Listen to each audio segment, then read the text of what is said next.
जालना जिल्ह्यातील भोकरदन तालुक्यातील बडोद तांगडा येथे बेकायदेशीर शस्त्र बाळगणाऱ्या युवकावर पारत पोलिसांची कारवाई।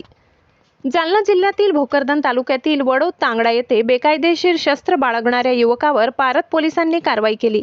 मिळालेल्या गोपनीय माहितीनुसार एक 20 वर्षीय युवक राहुल गोपाळ पाकड हा युवक कोणताही वैध परवाना नसताना लोखंडी धारदार तलवार बाळगत असल्याची माहिती पोलिसांना मिळाली होती।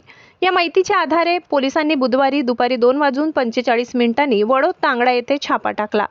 या कारवाईत आरोपीला ताब्यात घेऊन त्याच्याकडून 2000 रुपये किमतीची धारदार तलवार आणि तलवारीची म्यान जप्त करण्यात आली आहे। विशेष म्हणजे जप्त केलेली तलवार 95 इंच लांबीची असून त्यावर काही नावे कोरलेली असल्याचे पोलिसांनी सांगितले।